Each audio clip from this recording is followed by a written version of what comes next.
It's the County Conversation, another special episode for you this week as we bring you an exclusive chat with ECB CEO Richard Gould. George Dobell and Huw Turbervill sat down with Gould for over an hour, and we'll have a 10-minute cut of that conversation for you imminently. For me, George and Nick Howson will debrief and analyse what was said. It was your questions that we put to him, and it led to a frank and honest conversation about whether the English summer is for sale and what the near future of the game looks like with private investment in the 100 seemingly round the corner. Here is that conversation. Ryan Shaw asks, why did you run on a platform of protecting county interests and changing the ECB but have continued down the same strategy as before? I don't recall riding on any particular platform, but I suspect that I've always been perceived as a champion of county cricket, having been the chief executive of two particular counties, and I am a champion of county cricket, what it does and what it delivers. Even in recent weeks I've been asked questions about the future of the 18 counties in terms of the first class counties, and I think it's made my voice clear in terms of we need 18 counties in terms of what they do both in the community and also their ability to deliver players.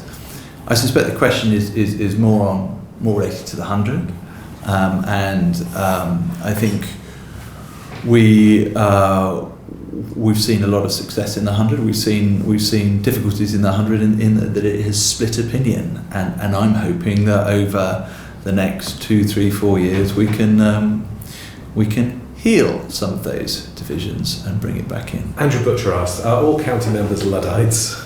Or is it just the ones who've expressed concerns that the long-term plans for the 100 seem weighted towards the richer teams getting richer? And his point is, I think, about this apparent conflict between members, county members, who are passionate lovers of the game, and maybe county executives who think that they've been held back, it seems. I certainly don't regard members at all as Luddites.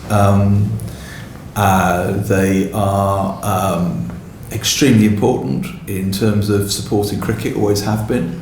If you look at our best attended games, which are our test matches, many of those will be ticket sales that are drawn from our members, and our members are spending per head significantly more money in the sport probably than a more casual observers, as you'd expect from anybody that's buying a bundled ticket, a season ticket, for example. And having recently returned from football, even though football club season ticket holders do not have the formal authority that cricket members have in most of our clubs, my word, when they want something, when they voice their disapproval of something, stuff happens. Whether it's managers getting sacked or prime ministers suddenly saying no, there isn't going to be a European Super League. So the opinions of all of our supporters, whether they're members or not, are really important, and they're the ones that we need to focus on because they're our audience. It's a shame with the 100 that we all agree it has captured some new fans, but it's such a shame that it's alienated some traditional. Yeah, and that's my job to try and fix that, I think. And it may be a relatively long, slow burn, but there has been division, and now we want to solve that and soothe that division. Lots of people ask, will you protect the championship? Can it be played in the summer? The teams playing each other home and away. I think that's a principle that I hear, I recognise, and ultimately the game will get to decide that. We haven't done a domestic structure review during my short tenure so far. I hope that in however long a tenure I only get to do one domestic review. And so we would like to certainly resolve elements with regards to the 100 over the next 12 months or so. We'd then also like to understand how we can develop the women's game and make that hand in glove with the county game as it has with the 100. And I think thereafter we'll be in a good position to plot our future. But the next time we do a domestic review and we agree as a game what the season's going to look like, that's our next best opportunity. But I think it's some way down the line. I think it's something that we should only be doing, seeking to do for a minimum of a 10-year period as well. Because when I saw the last time we had significant stability in the game is something like between 2010 and 2017, something like that, when not much changed. That's also when we had our fastest spurt of growth during that period, but across the game in terms of membership, attendances and all the rest of it. So, we know what we've got now is not perfect. I'd rather take a bit more time to be able to get us into position to make not the perfect decision, but the best decision possible, and then bake it in. Is it inevitable that we go to 10 championship games? No, I don't think so. We want a large pool of really highly skilled players. Therefore, they need to be able to play enough. There was an Alex Stewart quote. If the number of games drops, then you get a couple of rained off, and then you get some England players coming back. Where are the opportunities? I mean, Richard Thompson said at the Oval he did see some logic in having 3 divisions of 6 with 10 matches. I'm doing my best to sort of espouse his argument, which I don't want to do, but there is that sort of logic, isn't there? But look, it is not one for this year. But I think it's, everybody knows where the weaknesses are. The difficulty is finding the bit that fixes it. The high performance review came up with some really good conclusions, but the game it also excluded any discussions on the 100.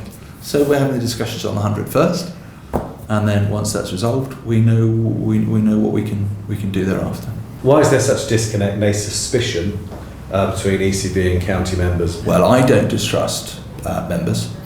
But you hear sometimes comments from I do executives that are less charitable towards them.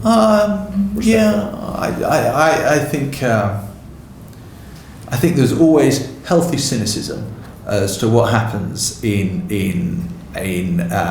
headquarters of any organisation, whether it's the army, whether it's government, whether it's ECB, and I think the role of supporters, members, and the media in showing healthy cynicism in terms of any particular direction of travel of the ECB or a governing body is ultimately healthy, because it leads to more discussion, more debate, and in my experience that always ends up getting to a better solution than you started with. So I really enjoy those challenges that come from members, the challenges that come from yourselves. It's all part of us sort of deliberating the best way forward for the game. Is there potentially scope for helping Worcestershire financially if they need to move or? So, Huw Turbervill wrote a piece in the Telegraph on Sunday about Gloucestershire, who were having some financial difficulties, and there was a piece that he wrote that Gloucestershire nearly went bust in, I think, 1915, and one of the things that they did was to write to all the other counties, and the other counties said, right, we'll give you £20 a year for the next 3 years to help you provide that stability. When you look at the difficulties that Worcestershire are in, we've talked about sustainability and global warming. This is a global warming crisis issue that one of our members is facing. They're now assessing those options. I think cricket will always be there to look after its members, whether it's the member clubs, the players, or the supporters. So I think we see the 7 floods that Worcestershire have had. We've seen the 8. Sorry. We've seen the fact that they may need to move in terms of venue. I am sure that there will be a lot of support for them when it's required. There was a great deal of, I think, relief when you were appointed. Things could only get better vibe, maybe, go back to the Tony Blair election. I just wonder if that feels like a burden to you a bit, because I think it's fair to say this. We had a conversation then, and I think you were trying to manage expectations a bit, and saying that, we won't always agree on things, but it's all done with the best of intentions. Yes. I know that. Yeah. But I don't know that everyone out there does. And are you aware of that sense? Yeah, hugely aware. There's a huge amount of expectation. Hugely. But that's the exciting part of this role. In that there's so many people involved in this game, so much love and care for this game, and it needs to be looked after. And this is an opportunity for myself, the board, and the executive team to to really nurture and look after the game. You know, I think having been at a county cricket club as the chief exec, 2 different ones for the best part of 16 years, having been in sport for literally my whole life, I understand what clubs mean to people. You know, they are such central tenets of the community, not just the professional clubs either. It's any cricket club that you go to when it's when you see what it does in the community. And actually, over the last 3 or 4 years, partly as a result of that, working with the ICEC report and the rest of it, our definition of club is now wider. You know, it may be a table team that still has roots in the community. It still does stuff. That's my attraction. Then that's what I really want to make sure that we can deliver on.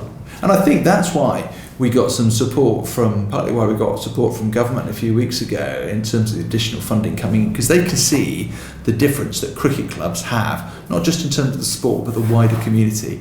And that's privileged to try and help steer that forward. Secure your spot at England's White Ball Tour against the West Indies this autumn.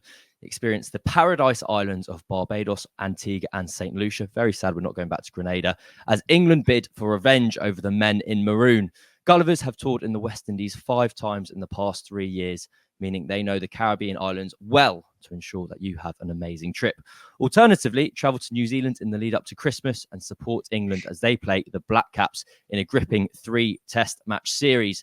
View Gulliver's fantastic ticket, hotel and travel options at gulliverstravel.co.uk. And as ever, Gullivers, if you are needing hosts for Q&A sessions, I will be out there and I am available for employment. Right, to return to the episode, that was, before that wonderful ad read that I did so well, was Richard Gould with the cricketers George Dobell and Huw Turbervill. So what was said? Well, the topics covered were county cricket, test cricket, the 100 and diversity. George, you were in the room. What was the main impression that you left with? I was very grateful for him doing it. I do think that needs underlining. A previous chief executive, Tom Harrison, went more than a year without doing a general press conference. So to agree so readily to take readers' questions, and I think I said on Twitter as they came in, these are brutal. And he and I think, exchanged a couple of messages about them, and he sort of took that in good humour. I do think it's worth making that point. You know, just he didn't have to do this, and he did. I don't know how long we were there, an hour and a half or something. I don't know. He is very accountable. You know, he does answer his phone. He does reply to messages. Whether you agree with him or not, he is taking the responsibility of running our game seriously, and he is trying to be accountable. So I applaud and appreciate that. I came away with mixed feelings in some ways, but I haven't changed my mind about the fact that I think he's a person of good intentions. Sorry, I was expecting something beyond there. So he's a person of good intentions, but do you think those intentions are directed in the right place? I guess that's where I thought that train of thought was finishing. That sounded like you thought, I like this man as a person, I disagree with his opinions. Yeah, well, that's also fair, but you can do that, can't you? I mean, you can... of course, yeah. I find it often. And also you can dislike people who you agree with and who might agree with you. So it's entirely legitimate. Look, I think to get to the nub of it, and there's a bit midway through the conversation which I read it back and it sounds like it's almost becoming a squabble, where I am basically saying, but this isn't what you used to think. You know, you were the voice of opposition for the 100, and he really was. And it feels like he's had some conversion. I haven't had such a conversion personally, and it is difficult to square that for those of us maybe who had hopes about what he might do, who have had private conversations with him where he didn't certainly hadn't had that conversion, and yeah, I don't necessarily agree with his conclusions, but I think that is I still think he means well and has good intentions. Yeah, and I don't know that I've always thought that in the past. I mean, I have generally. You could disagree with people or whatever, but George, I'm sure that most people. When you say you don't know if you felt that in the past, was that to do with Richard Gould or was that to do with previous administrations? No, I'm not sure about what Tom Harrison's motivations were all the time. I couldn't tell you. I definitely don't want to sit here in judgment, but I wouldn't have given you the same answer. I'm confident that Richard Gould is a good person with good intentions. I'm very, very confident of that. But it doesn't really matter what I think. The great thing is that he's given quite a lot of his time to answer your questions, readers' questions, and it was interesting as well. I think there were 4 questions from former players, and quite well known. You'll know all of them, former players, and so there is clearly quite a lot of interest out there, and a sense that people are a bit confused and need answers. And I say again, it doesn't matter what I think.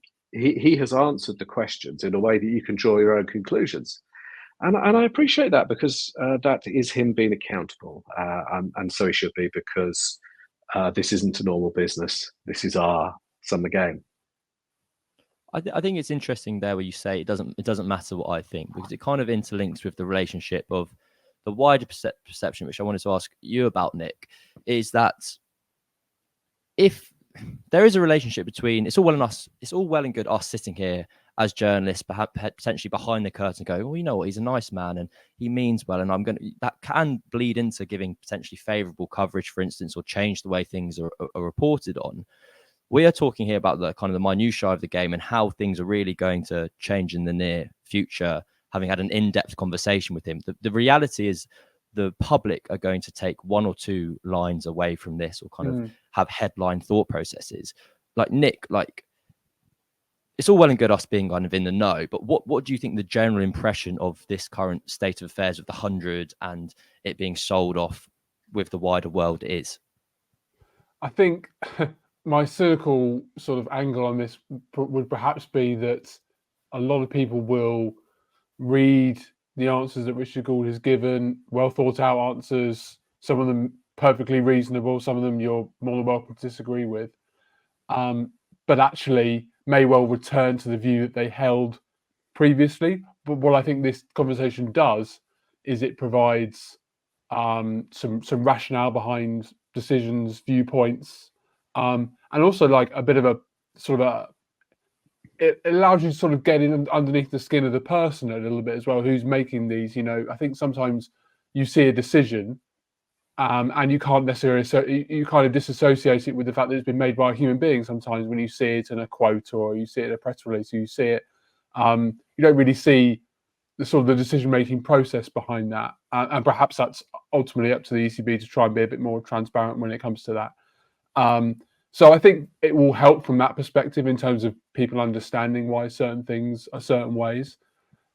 There is part of me, though, that feels that in a sort of mirroring the game somewhat, some people will be quite stuck in their ways in terms of how they feel.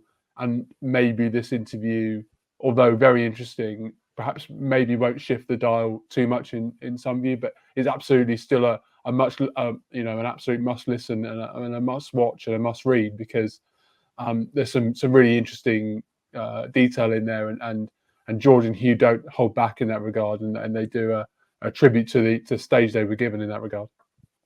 There was one question and answer I particularly enjoyed, and only going back onto it did I realise it was a question from Jack Russell, the former England wicketkeeper, which was, if we trust that the 100 is important to the survival of the 18 county championship, can we be provided with the names of those pushing the theory so we can refer to it in 10 years' time? And Richard Gould replied, the only name you need is mine. And I quite enjoyed that. It's like what we referred to before, the accountability, the idea that this is me, this is kind of my ship that I'm steering. And I think that kind of rolls into the idea and this debate about whether whether the summer is for sale. We know the 100 is for sale, but the impact that has. Richard Gould is very forthright in saying that the summer is not for sale, George, I suggest that you may disagree with that, because there is a stake in each of these teams that is going up for private investment. You can only sell the Golden Goose once. It will be a binary change in the landscape of English cricket, and it's going to have an impact. Why would someone who's paying millions of pounds not want the prime real estate across the summer, in other words, known as the month of August? Yeah, I don't know whether you can only sell it once, by the way. One of the remarkable I thought that was a thing. I thought you were only allowed to sell it once. Okay. I think it's a 10-year deal. I think you can sell it Can't again. wait You to be can probably back sell it here early. again. Yeah. Something to look forward to, isn't it? Can't wait. So, yes, look, saying the summer's for sale is clearly an evocative phrase, and it's the sort of thing that we as journalists do. Yeah. And so it is simplistic. I completely admit that it is a bit simplistic and evocative, and it's meant to be. I would defend it, though. I don't think it's completely wrong either. You know, whenever you sum up a very complex situation in a sentence, you simplify it, aren't you? And so it is definitely simplistic to say it. But would I maintain that the key passage in this interview, I think, is the bit where he's saying this is unlocked money like never before. And I'm saying, well, you never sold the summer before. And he said the summer's not for sale. But then you drill into it a bit, and I'm saying, well, you have to be, he terms it rules of engagement. You have to agree what is being sold. And you can't sell this and then hold the 100, schedule the 100 for March in the UAE. So you have to agree when it's going to be run. And at the same time, he admits in this interview that it won't clash with premium Test series. And by premium, he means England v India and Australia series. But that does mean it will clash with all the other ones. Is that a problem? So, well, on a basic level, no, actually on every level. Yes, of course it is. And I'll give you several reasons, but I could just talk about that for about an hour if you wanted me to. For one thing, you're in competition with yourself. Well, you're in competition with yourself. You have a product, the Test summer, which you're trying to sell to broadcast, and it's up against the 100, which you're trying to sell. What is going on behind me? For those only listening, so we have to adjust. For those only listening to the podcast, George has done one thumbs up, which has prompted an emoji to pop up in front of his face. Then he did 2 thumbs up to announce a second point, and fireworks erupted everywhere around him. It was very enjoyable for those of us who can see it, for those of us on YouTube. But nevertheless, means the show's got to continue. So please, sorry, I should have just pretended. I should have pretended. No, I thought it needed addressing. It needed addressing. I had a clue what was going on. You were talking about the magic of the 100. So you've got product A, the Test series, and it's competing against product B, the 100. Come on now, that doesn't make sense. At the same time, you're paying players on central contracts to appear for the Test team, whilst taking them to appear in the 100. It doesn't make sense. No. I think it's a mistake. So I think you're actually, one of my big issues with this is that you are potentially jeopardizing the very lucrative format of the game at the moment, which is Test cricket. And you know, people will say, oh, don't you know, you'll still get the premium series, but when will you? When will the Ashes be played? Because if you're selling off August, it doesn't have to be August, it could be part of July as well. You're accepting that there's going to be 27 days, I think the agreement is right now, is what they're allocating. The 100 won't be in those, the Test series won't be in those premium days. So what, are you going to have the Ashes in July again, as we did last year? Or a bit earlier? Or just in September? Is that a possibility? Either way, you're compromising, and you're not having it in the school holidays in the same way that you would have done in the past in quite the same ways. But yeah, so it's good to drill into that.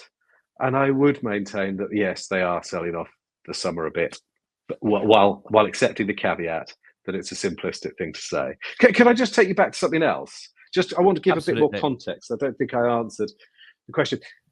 Okay, when you agree these things, very often, to do things like this, they're very often a series of conversations, and the series of conversations very often happen with media managers. There's nothing wrong with that. Media managers are there to protect the official, the executive, and that's fine. But with Richard Gould, I was very aware that he wouldn't particularly want to do that, and that I thought there's a level of trust, and that also he wanted to properly engage with the readers. I think he really did. So every time I sent a message, I would always make sure I copied him in so that he would reply before a media manager could. Yeah, that's fine. So I sent them a draft as a courtesy, not asking for approval, but I do this a lot. And sent a draft, and he wrote back immediately, yeah, that's fine, no issues with that. And that meant that the media manager, for example, not saying they would have done, couldn't take things out, couldn't be more cautious, couldn't dilute it. That's unusual. Honestly, that's unusual. So again, I just want to applaud the honesty and the fact that the answer that you struck upon, the answer to the Jack Russell one, Jack Russell saying, okay, his actual question was, I think Richard Gould's a good person. I trust him, but I've got reservations about the direction of travel. Who do I blame if this doesn't go right? And he said, yeah, me. The buck stops with me. Absolutely. Me, Richard Gould. That's the name you need to know.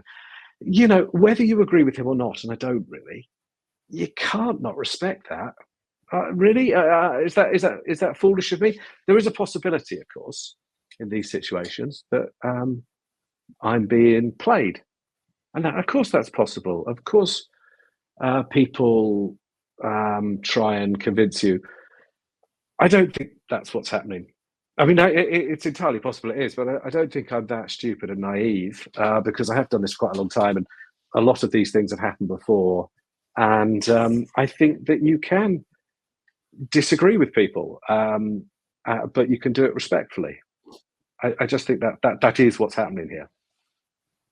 I thought it was fitting that while you were talking about the 100, George, that fireworks were going off simultaneously as well. I thought that fitted to work there. Yeah. That fitted together. Who knew that the budget, since Gulliver's got involved, the budget has gone up so much? Who would have thought? Absolutely, I love Gulliver's.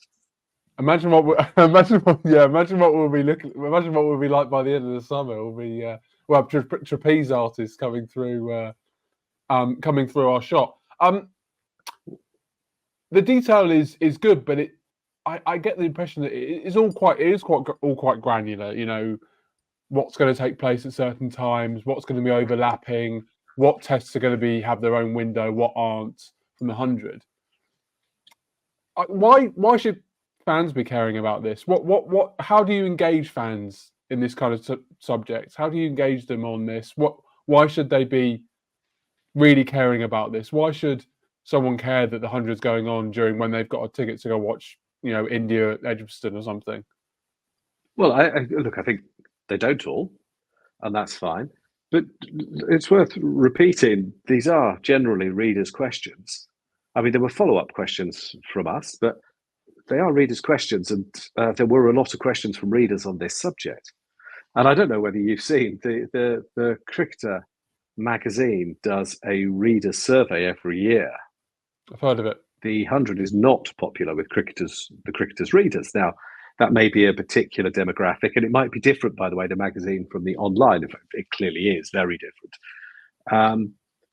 So you don't have to care, but I think the reasons I've just outlined, that you are potentially diluting the test product, and the test product does pay for the majority of the game at the moment. It is the bulk of the broadcast deal, obviously brings in a lot of money in terms of tickets and all the rest of it, hospitality.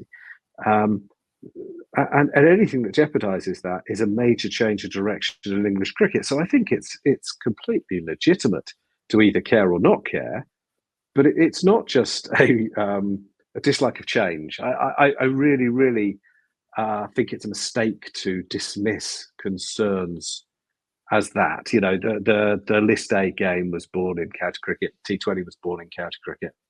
It's not fair to portray county members as reactive and deeply socially conservative. And I think they're people who, really, really care and love the game, and actually are concerned about the direction it's going. And I think Gould actually as well, Richard Gould, also would agree with that characterization and welcomes the interest.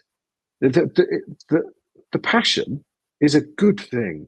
We want people to be engaged in cricket. We want them to care. So if we have arguments between ourselves sometimes, these are the fruits of caring. They're not bad things. We just have to find ways through them. So yeah, I think it matters. I think it's a legit conversational point. Can I, with the clashing of schedules, I've got 1 point and 1 question basically. So the clash would take us to an Australian type system where they've long had this problem where their Big Bash clashed with their Test summer, and there's a kind of something is going to clash. Like if it's not the 100, then ideally it'd be the county championship because you want it back in school summer holidays. It's kind of where your priorities lie in that weighting of what's important. And of course, in the Big Bash, one of the criticisms of the Big Bash is the Aussie Test players don't play in it, or they're not available for much. But my question would kind of be to drag it back in terms of, we're going to move on to a bit about George's kind of coverage of the selling off of the 100, because he has been covering it as much, if not more, than anyone else in the country. I think one thing that we're at risk of is like getting too far in the weeds and kind of talking about, obviously these are the disagreements me and Richard are having. But if we were to go back to a top line, you had to rewrite like your first piece on it and summarize what your core disagreements with Richard are, what direction the ECB are wanting to take the game in versus your kind of ideal direction, what we're talking about. If someone's listening to this for the first time who's going, what on earth are they talking about? Where do you start? Really, really good question. Hey, so the day that the 100 was announced, I was still working at Cricinfo, and you have days when you write, when you're desperate to write a piece that absolutely distills the moment. And I had a bad 2019 World Cup final, I'll be honest with you, a classic example of failing, really, and it still bothers me. But that day, I compared it to the evolution of KFC, and that piece would still be there. And I know I got that one right, and I haven't changed my views at all. So, but the funny thing is that day I'd have been talking to Richard Gould, and he would have been helping with information, and which he still does. But he would have been in agreement with me. And now I'm not sure that he would. And the point was that, personally, I never had an issue, really, with 5 ball overs. I never had an issue with a different format. I never really had an issue with 100 balls or different team names or anything. I had an issue with shrinking the game and also setting up basically in competition to the existing game. I thought that was a mistake, and I thought it was unnecessary. So my own view hasn't changed from that at all. So that piece, I don't know, you do a search of Cricinfo, KFC, Dobell, you'll find it. I don't think my views will have changed from that at all. Why was it like KFC? You'd have to read the piece. Oh, for God's sake, you can't mention the analogy. Colonel Saunders, Colonel Saunders went into a KFC one day. Saunders. And yeah, sorry. And I think he didn't think it was the product that he had originally envisaged. But the point was as well that it had worked. But it had worked. And the game is always changing. The game's always changed and is always changing. And maybe sometimes you lose a bit here and there, but a lot you gain. It's a brilliant thing that the game works over lots of different formats, and I love it over every format. I don't want anyone ever to think that I don't enjoy watching 100 ball cricket or T20 cricket or anything. I don't differentiate between the formats either. I don't agree that the 100 is or T20 is a lesser format than Test cricket. I actually think, in a way, I'm not saying it's better, but I do think it's the format we all played when we first picked up a bat and ball. As kids, you just try and smash it. You just try and bowl the stumps down. So there's an honesty about it, and I really bloody enjoy it. So I don't have any sort of snobby purist views about that stuff at all.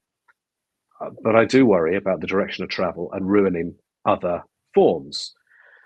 And what you see at the moment is, I don't like what's happened to the 50-over game, and England's performance in the World Cup, I think, was partially contributed to that. You'd be a fool to say it was entirely responsible. And I think it's compromising every other format because we're desperate for a short-term injection of cash. Now, right now, it hasn't made any money, but as Richard Gould says, it has created something they can sell. And no doubt there's value there. But I always, not always, I'm slightly concerned about the cost, not just the value. And we'll definitely, the game will definitely make some money, but there'll be a cost to pay as well. There are losses. And as I say, I think, but it's not about what I think. I'm sorry, we should get back to the point, which is it's Richard Gould and people asking him questions and him explaining his thoughts. And by the way, I don't think he ever says, because I say something like, where's this conversion come from? And I don't think he ever says he's had one. I think he says, when I was at Surrey and when I was at Somerset, we were doing T20 great. And there probably wasn't any need for a new product there. That's not quite what he says, but I think if you read it, that's what a fair conclusion to come to. But at other places in the country, it wasn't developing in the same way, so they felt they had to do something differently. So I think he would maybe say that he's been persuaded that in some areas of the country, they had to do things differently. But I'm not sure that he ever actually, he said, it says something like, there's no doubt that there's a new audience coming to the 100. And I said, well, is there? Is there a new audience than the one you used to have coming to the Oval? And he goes, no, but the one. So I think he says no, yeah? I think check you in front of you, and I don't. I've got it up in front of me. But and then he says, but the game was developing at different paces. And I said, well, it still is, because it's not really worked in Cardiff, even now. And he goes, yes, but that will always happen. Well, if it will always happen, and we've accepted that there are different paces, why are we doing what we're doing? So I don't think he does completely say he's had a conversion. I think what he feels he maybe can't say, risk of putting words in his mouth, is that he lost the battle and he's had to make the best of the situation. Are you effectively saying, because there's two contradictory things here, or there's a contradictory thing here? You can't necessarily say he's an honest man and I really trust him and he's so accountable, and also I think he's lying and selling something he doesn't believe in. Those two things. Christ, I'm definitely not saying he's lying, Cameron. I'm definitely. Oh, good. Well, he's selling something. He's selling. And okay. again, that was... Or you're saying he's in a Theresa May position of producing Brexit when she didn't initially believe it, but the task she was given was to get it done. Is that the position you think ultimately? I'm much more comfortable with that as a description. Okay, we'll clip up the so line. I'm definitely not accusing him of lying. I'm definitely not. We've got a lot of words that we can use. I mean, you far more than me, but I've got dozens, and I wouldn't want to use such loaded phrases as that. And also, we do contain multitudes. We can have opposing views at the same time without them being wildly dishonest. So I definitely wouldn't want to accuse him of lying. I'm saying that he's in a difficult position, and at times he gives nuanced answers. So this interview, there's the full audio, there's the snippet you've got here, there's going to be a full-length piece with George in the magazine. Nick, can you give us an overview of just like where people can get it? What does it look like in full? Yeah, so the first thing to say, just to catch people up a little bit, they may have missed our sort of call to action as far as the questions are concerned. So we went to the ECB, we went to our social media channels and got questions from readers. As you say, we had questions from across the game, current players, former players, Sam Billings, Azim Rafiq, Jack Russell, what a player he was, by the way. And we've got questions from across all the key subjects that the sport has to offer. It's not just the 100 we touch upon, although there were a lot of questions around that. The future of county cricket, Test cricket, EDI, women's cricket. I think Richard Gould's really interesting on that kind of being his next frontier or priority, certainly after the 100 sell-off has kind of reached a I say, reached a conclusion for now. So, there's a wide-ranging interview. Good news if you're already a subscriber, because as you listen to this, your copy of the magazine containing the full interview will have already, Royal Mail technology notwithstanding, have already dropped through your letterbox this morning from Friday, hopefully. If you're not, then clearly you're missing a trick, and you can subscribe straight away via the website. Alternatively, get out and buy it at any reasonable, poor, good newsstand. From a digital perspective, we have already pushed out a couple of stories on this. Some of the main lines to come from the conversation with Richard Gould, where he talks about Afghanistan, where he talks about some of the subjects we raised a moment ago, the 100, the summer not being for sale. The magazine editor, Huw Turbervill, who was present at the conversation with George and with Richard, has done a kind of under the bonnet piece about his reflections on Richard and how he came across, really. And we'll be pushing out, social clips on this as well to kind of give people all angles of this. We don't just want this to be a written interview that you've just taken in the magazine. We want this to be something that you can hear what the correspondents on the ground thought about it, how Richard Gould came across, and how sincere. Everyone can make a view about not only what they say, but how they say it as well. I think that's really, really important to try and get around it, because this is such a nuanced, there's some real nuanced subjects here, and they deserve more than just raw words on a page. And so we're providing that for everyone. So there's many ways to get involved in this, starting with the magazine coming out on Friday, and it'll be across our digital outlets on the website and the app as well. And just the idea genuinely was to represent your views and your questions. It really was. That was the aim, and we could only do that if the ECB and Richard Gould agreed to do it. So huge thanks and credit to them. And if we can finish with one of those questions, that actually was Sam Billings who put it forward, but it came from a number of listeners and readers. We're journalists. We're throwing forward what's next. What's going to be the next thing that's happening in this debate? And it's about the distribution of the finances that comes from the selling of the 800 franchises. I believe at the moment, 49% of stake in each franchise will be sold privately. And Sam Billings' question, which will be echoed through from a number of people, is how will the 100 money be fairly and evenly distributed when private investment comes in? I'd hate to see a club with £55 million annual revenue potentially get 10 times the amount of a non-test match venue. The debate there is about when this money gets divvied up, does it go to the 18 counties plus the MCC, or the 11 non-test grounds? Do they get a larger share because they don't get the benefit of hosting for time to come? What is the latest kind of news on that front, Mr. Dobell? I might need to read my notes. As I understand it, there has been quite a lot of progress there, actually. Wonderful. I hear there's been agreement, but I've just been phoning around the counties before doing this, and they're like, "We don't agree." So maybe we're not quite there yet. But for example, the teams keep 51%, of their ownership. The ECB sell the other 49%. The first 10% of that 49%, keep it up, goes to the recreational game. Now, you might want to define what the recreational game means. Lots of different ways of defining it, but let's just leave that for now. 10% goes to the recreational game. The next 90% of the 49%, the first 275 million of that is going to be shared equally between the 18. The first 275 million is shared equally, supposedly, between the 18 and the MCC, the 18 first-class counties and the MCC. The next 150 million goes to the non-hosts. Okay, so does that make sense? I'm trying my best. In terms of distribution, they might almost be there, but I don't know that they've agreed what they're selling.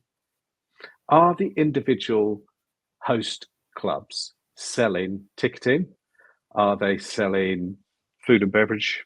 Are they selling? I don't know what they're selling, and I don't think that they do. Yeah, So they've got to agree that. I think that's a really interesting point that I'd like to touch upon.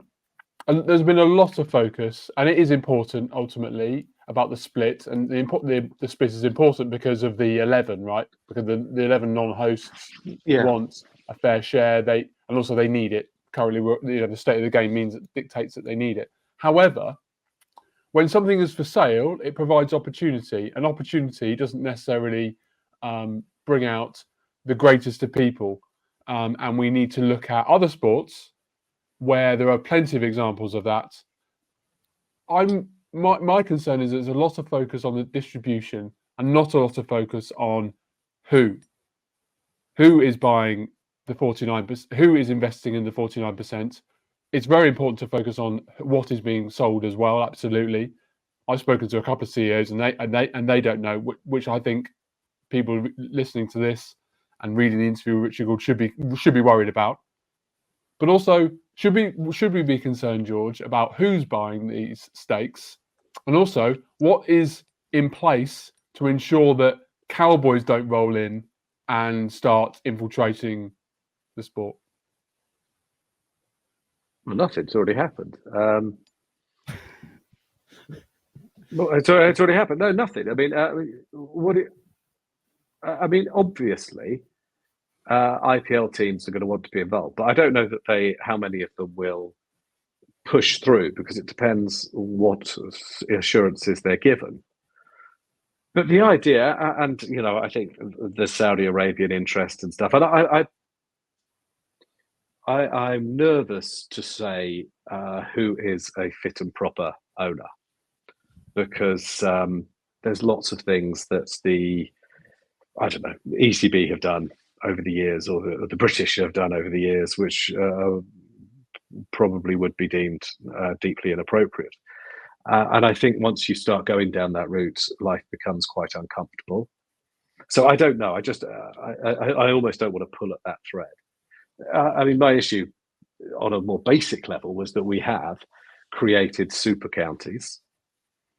The clubs which are hosting the 100 games, the clubs which have tier 1 teams, the women's teams, they are super counties. They are at a massive advantage over the non-hosted counties, and I think that's a damn shame. I think it's a really, really big mistake. And that was the reason I initially didn't like the new team competition, because I thought it was going to create 8 that were slightly more equal than the others, and maybe it'll be 9, maybe 10 or 11. But I believe in a doesn't have to be 18 the number, but I believe in a geographic spread of centres of excellence around the country, where clubs are developing, finding, nurturing talent, inspiring people to want to play. Now, they weren't all doing it. I can't pretend that all of them were. But I would definitely fight for the survival of Worcestershire. Worcestershire are clearly in a pickle at the moment. And they're not a rich club, and they produce players. Yeah. And that's part of their job. It's a massive part of their job. And I think I'd probably, I'd argue for Sussex and Kent as well, and all of them really, actually. And I think that I'm very nervous about the direction we're going in that regard, because I think it's going to become a much less even playing field. And I thought we had something quite special there. Equally, I'll say again, whoever owns these clubs quite legitimately is going to want a return on their investment. And you see the enormous amount being paid to chief executives at water companies, for example, who are then asking for, did I not hear about a 91% intention to put up bills over the next 5 years at one of them in the last week or so? 91%. So that they can stop polluting our rivers. I look at the trains, which are horrendous. You try and get a dental appointment. You try and look what your kids are eating at school. And I'm not absolutely positive that private equity works. And I thought we had something quite special in mutualized businesses, or mutualized, organizations whose only aim was to try and produce and inspire cricketers. Now, again, I can't pretend they've all done a brilliant job of that all the time. But it does still seem to me that that's a pretty worthy aim. And you can't tell me that's going to be the same motivation in the future once you've got private equity involved. It can't be. It can't be. And I'll give you an example. Yorkshire are talking about demutualising right now, of course, and you can understand why. But wasn't it the injection of private money that's caused a lot of this trouble? I mean, if the guy who hadn't put 20 million in didn't want it back, I mean, he keeps saying, "Oh, we're going to have to demutualise." Well, you could stop charging 10.25% interest, mate. That might help. Oh, we're going to have to do something because we owe these debts. We owe them to you. Right. Hopefully, we've answered some questions. I got off on a tangent. 45 minutes. Not really. I think it was impassioned. I'm not sure I answered so Nick's question. It. No, I'm not sure I answered. Can you remember it? Remind me.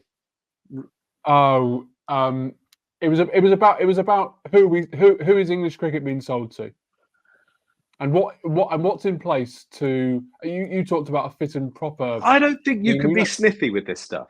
Once you go down, once you open the route, once you open the gate, you can't be sniffy who comes through it. So I don't think you can. What are you going to say? Huh? There's nothing to regulate this then, apart from it goes to the highest bidder.